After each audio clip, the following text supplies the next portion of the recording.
Hi, it's Erik and welcome to the video conversation this week.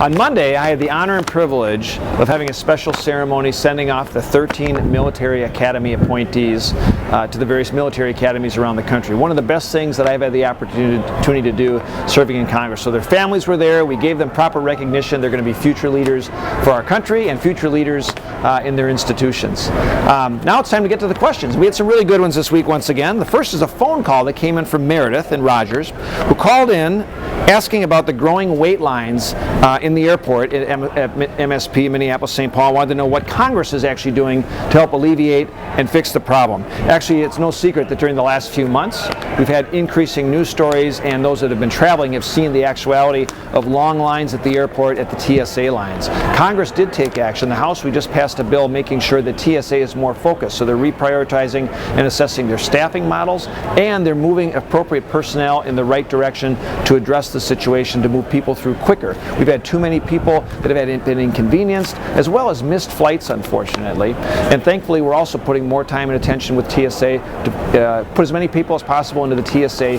pre-check program as well.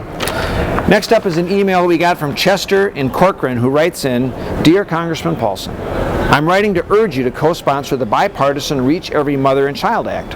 This bill would help improve the lives of newborns, children, and their mothers by supporting the U.S. government in scaling up the most cost-effective, proven interventions. Please co-sponsor the Reach Every Mother and Child Act. Children around the world can't wait.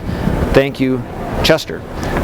Unfortunately, just to let you know, Chester, as Chester points out, there are millions of women and children across the world that have issues with malnutrition, health care. I recently went to Kenya and visited with refugee camps in Kenya and had a chance to see firsthand some of the challenges that are out there. The good news is America is taking a coordinated strategy, not just providing U.S. aid, but coordinating that money to effectively target preventable deaths. Preventable deaths through mother-childbirth, through infancy, and beyond. And that's really important because there's about 3 million children under the age of 5 that have perished in preventable deaths that can be addressed, and there are about 300,000 women who die every year because of a lack of health care as they go through childbirth.